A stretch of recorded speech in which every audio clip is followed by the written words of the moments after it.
Thank you for taking the time to listen to this presentation on personalisation and choice in S3.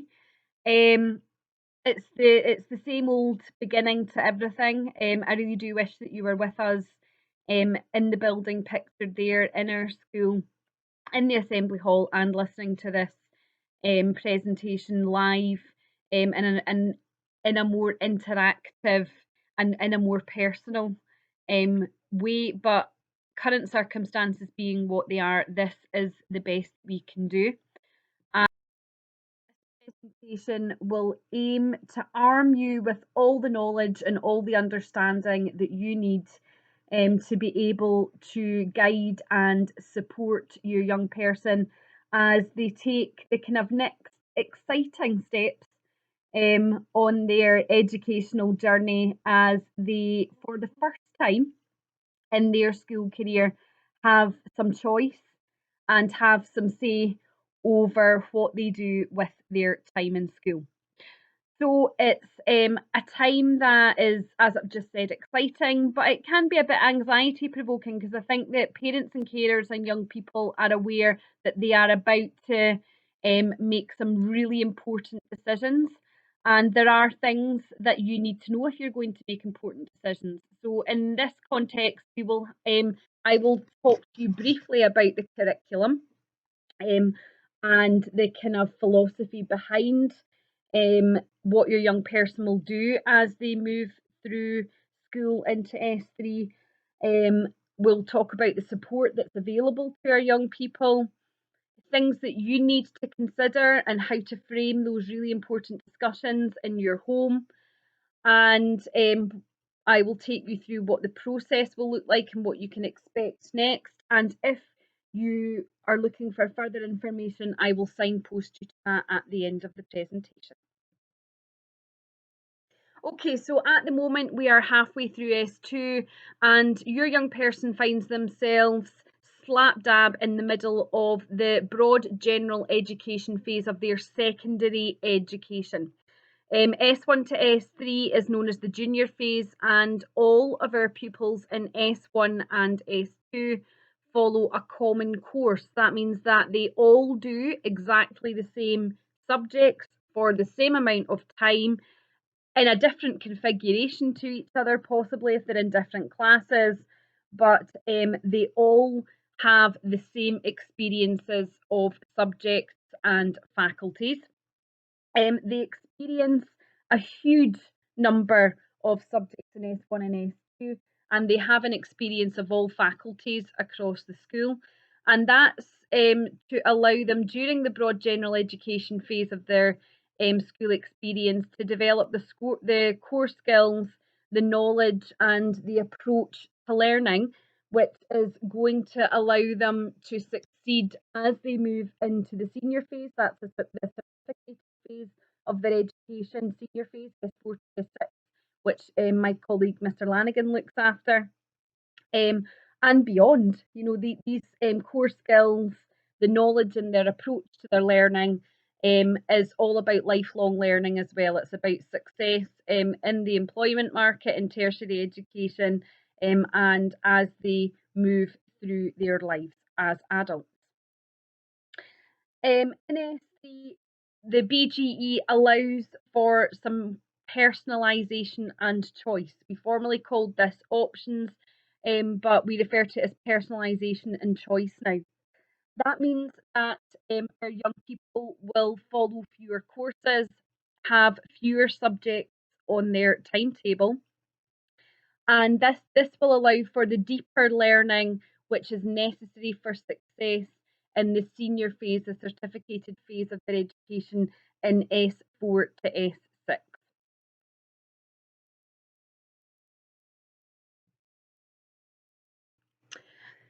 As you would expect, pupils do not have an entirely free choice in for S3.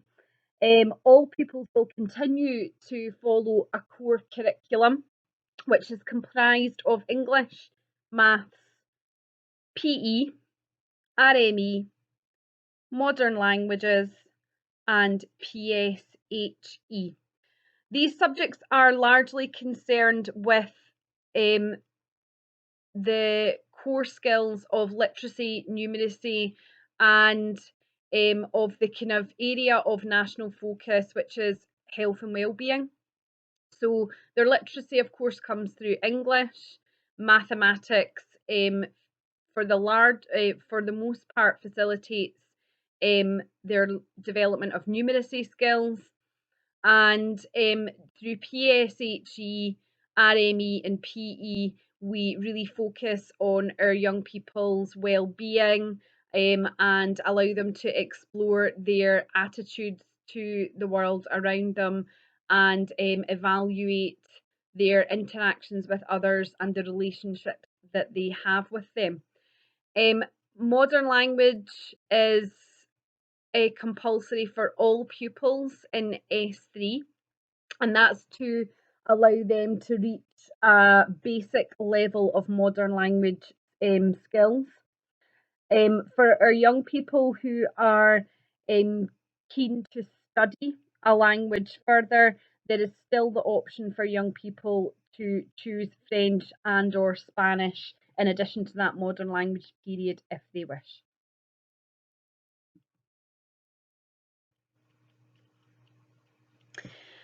So, as I said before, in S3, young people are allowed personalisation and choice. They have a certain amount of say over what they do within key curricular areas. Key curricular areas are just the main areas of the curriculum, and there is an expectation that although young people have a choice over the particular subjects that they study in an area, they will still cover all of the key curricular areas which are detailed here on the slide. That's because we are still very concerned with the idea that young people have a breadth to their education, and that they develop the skills which are the core skills which are associated with all of the key curricular areas which are shown here, be those ICT skills, communication skills, interpersonal skills, practical skills, organisational skills. These are developed through ensuring that young people have a focus of study in a subject that falls under one of these key curricular areas. So you are listening to me talking about all of this so that you're in the best possible place to support your child as they take this next really exciting step on their school journey. It is a really exciting time for young people. It is the first time that they have a say over what they learn in school, and you are, as always, their most crucial support when it comes to school and when it comes to working with school. So, what I would say is, as parents and carers, please have those conversations with your child. Talk to them about subjects, talk to them about why they want to do particular subjects, talk to them about career aspirations and what might be useful to them.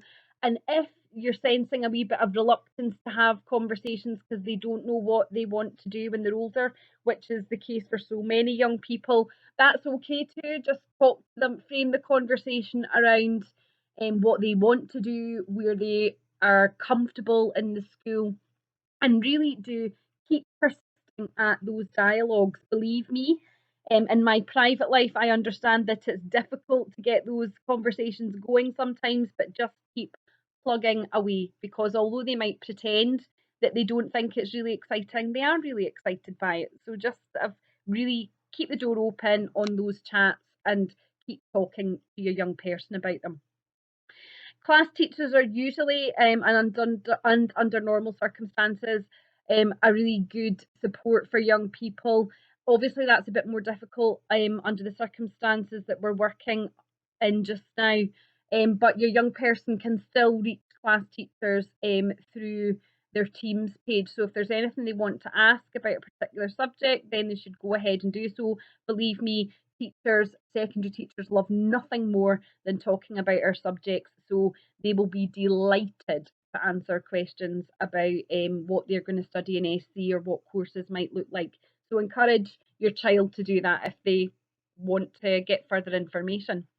Heads of department love talking about this even more than class teachers, believe it or not. So heads of department, heads of faculty would welcome any sort of dialogue that you might have about your child studying in subjects under their faculty. So if you want to find out any more, direct your young person to the head of a department, or you can give the school a wee phone and ask to speak to your child's principal teacher of inclusion, and they will get you in touch with the right people and they will find out anything that you need to know. As always, your child's principal teacher of inclusion is the person for any queries. They are your first port of call. They are your sort of first interlocutor with the school. So if you have any questions, any issues, anything at all, lift the phone and ask the principal teacher of inclusion and they will get back to you about that. PSHE is in brackets there because at this time of year, young people are usually having discussions about personalisation and choice in their PSHE time. That is still possible because PSHE is now their check-in and chat time online, and I would have every expectation that when your young person is checking in and chatting during PSHE now with their PT of inclusion, that the conversation is going to be about personalisation and choice because they're all doing it, and it's very much a PT inclusion's role to shepherd them through that and direct them through that period. We have a fabulous careers advisor for SDS Scotland, Skills Development Scotland, Gail Connolly. Again, just because we are in a digital learning, we're working under a digital learning format, does not mean that Gail is inaccessible. If you would like your young person to have an interview with Gail, then again, go through their PT inclusion, please, and we will get that arranged for you. And I am the deputy head teacher with responsibility for this process, Mrs. McKenna. If there is if there's need to, then you and I, as parents and carers, will have a dialogue about that as required. Okay, so things that we need to think about, how to frame those really important conversations with your young person at home. You might be dealing with somebody who knows exactly what they want to do. They might have very, very clear and precise career aspirations. If so, it probably makes the process all the easier and all the more straightforward for you. So talk about career aspirations, talk about things that they might want to do when they leave school. Very many of them will have no idea. Don't worry about that at all. You should maybe talk about what sorts of jobs they might like to do. Would they maybe like to work with technology? Would they maybe like to work with people? Would they maybe like to work with animals? These sorts of things, just sort of to try and get them thinking about what we call job families. So job families, jobs that require a common set of skills and knowledge, and that can help them with the process of choosing subjects. And if you're finding that you're getting a lot of reluctance about the conversation, it can sometimes be that they just don't know what they want to do in the future, and that makes having the conversation difficult for them because they just don't know where to start. Move it from the equation and talk about areas of strength. Your child has experienced every department, every faculty across the school to some degree. They have really good they have really good ideas about where their strengths lie. You have seen that coming through in reporting from us. So it's always a good idea for them to choose subjects that they are strong in and that they are experiencing success in, because that means that they're comfortable there and they are going to do well moving into the senior phase. Enjoyment is a perfectly legitimate reason for a young person to choose a subject. If they say that they just love music and that's why they want to do it, then that's good enough for me. So enjoyment means that they're comfortable, means that they're happy, means that you learn. It's absolute kind of basics when it comes to teaching and learning. Happiness means that your learning will be that much better. Um, their teacher is not a good reason. If you have a sneaky suspicion that a young person is choosing a subject because they absolutely love Mrs. So and so and she's just so inspiring and they have a great relationship with her and they just really enjoy the way that she teaches, then that's wonderful. And at our best, that's what teachers are meant to do. We are meant to enthuse young people about our subjects and help them experience success in them. But teachers change year to year, and there is absolutely no guarantee that they will get that teacher that they've got in S2 for S3 or indeed ever again. So just be aware of it. And the big one, the big no no is choosing what their friends are choosing. What I always say to them when I get the opportunity to talk to them is that their friends will not be going off to university or college with them, and their friends will not be joining them in the job market. Um, they can see their friends, their heart's content at interval and lunchtime, but classes are for learning, and friends should not be any sort of consideration in this. Okay, so our learners are expected to study a subject from each key curricular area, which I outlined earlier in the presentation, and they get to choose, but they do get to choose which subject is the best fit for them within those key curricular areas. So, for example, in sciences, if they absolutely love biology, then that is one that they would choose in that area. Or maybe they want to go into a field where biology would be a really useful subject for them to have, then that would be the one that they would choose. And similarly, under social subjects, if they've been doing really particularly well in geography compared to the other two options that are there, then geography that would be one that they might want to choose under the social subjects banner. Okay, so this is, I always say when we're in the hall, this is the good bit. This is the thing that everybody wants to see. Everyone wants to see what the choices are. So this is an old-fashioned kind of options choice form. And it's really useful for you to be able to see the options set out in this way because it sort of clarifies what you are able to choose and from which areas. So sciences are straightforward. We all know those are biology, chemistry, and physics.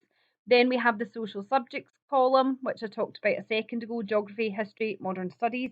And there's also the option for a Princess study the Princess Trust Achieve Award in that area, but that is something that a PT of inclusion would suggest to your young person. For the most part, they'll do geography, history, or modern studies. From the technologies column, we have a huge range of subjects there, which I'll let you just have a wee read through.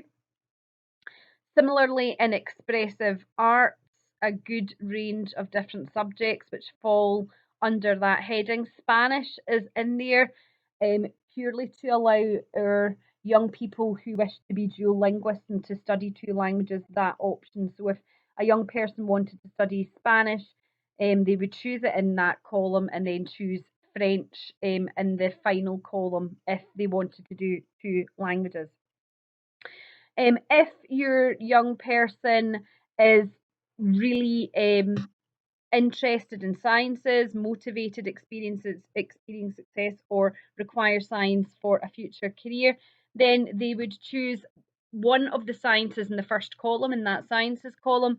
And then when we get down to that last column where it says personal choice, your young person will choose one subject from that column.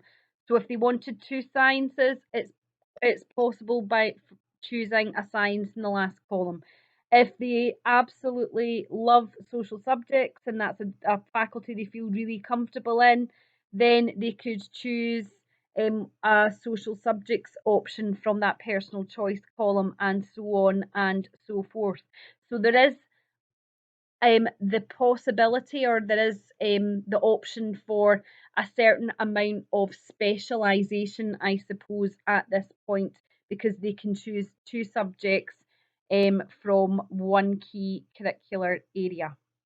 But the idea is that for the most part, there will be a good spread of all of these key curricular areas, a good spread of faculties on their timetables, and opportunities to develop the core skills and knowledge associated with all of these key curricular areas. Again, all young people study courses in PE, RME, modern languages, and PSHE. I should point out that we are moving next year from a 33 period week to a 32 period week. So we are reflecting on and evaluating how best to use the time in the 32 period week. But as things stand at the moment, young people will do maths and English for 4 periods a week, and then they will do a subject from each of these key curricular areas for 4 periods a week, giving them 7 subjects in total, which they will move through with into the senior phase of their education, the certificated part of their education in S4 to S6. So that will be 7 subjects in total, one from each of these columns, plus maths and English. But please be aware that we will need to share further information with you later on this session about how that time is used across the 32 period week.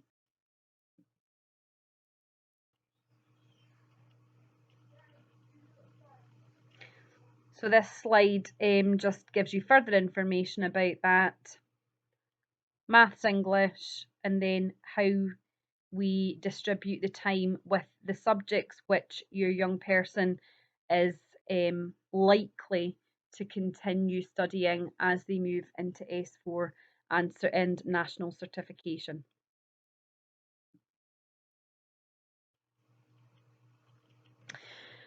Okay, so we have changed the process this year. We're going to a completely digital approach because it really kind of fits well with where we are just now in terms of digital learning. So your young person will online make the choice of one subject per area. So one subject from science, social subjects, technologies, expressive arts, and then they will have one relatively free choice from that personal choice column. They will do that online with your support. So you can sit with them and take them through that process and have that discussion together. So doing this online allows for these discussions to take place at home, which is really important and is a big benefit. And there will then be a follow-up discussion with your child's or your young person's principal teacher of inclusion. If you want to have a meeting with them, if you want to meet with them over the phone, then please phone the school and request that. Otherwise, your child's PT inclusion will discuss their options with them in their kind of designated PSHE time. Or they might get in touch with you to run through what you and your young person have chosen online. So there will be follow up either through PSHE or through a sort of discrete meeting time with principal teacher of inclusion, just to make sure that everything is as it should be and everyone is happy with the choices that have been made.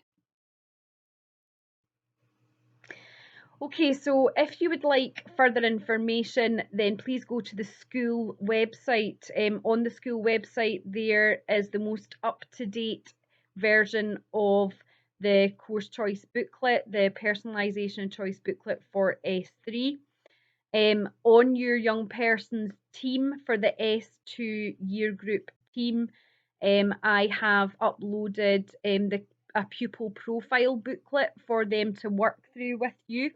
They certainly don't need to print it off and work on it, but it's a prompt for discussion, and it's a guide to the thought process when it comes to making personalisation and choice. So I uploaded that on Monday, so they should all be able to access that right now through their teams. I will also upload the parent carer course choice booklet to the same place, so it's all on Teams and it'll be accessible through the website as well. That's the personalising choice booklet that I've just talked about. You will be able to get that online or through your child. And a really good resource is My World of Work, the My World of Work website. We use this in schools, and we use this in PSHE. Our careers advisor, Gail Connolly, uses this resource with young people. So it's a really user friendly, really helpful website. So again, if you're having discussions and there's a bit of uncertainty about what to choose in a particular column, jump onto My World of Work with your young person, have a wee look through, and that will be really helpful to you. But as always, any further questions, any issues, anything at all we can help with, please lift the phone 01698274950 and leave a message for your child's principal teacher of inclusion. Your child may be learning digitally, but the school is open. You just need to leave a message, and our PT's inclusion are brilliant at getting back quickly. So please feel free to do that. We're eager to support you in supporting your young person. Thank you.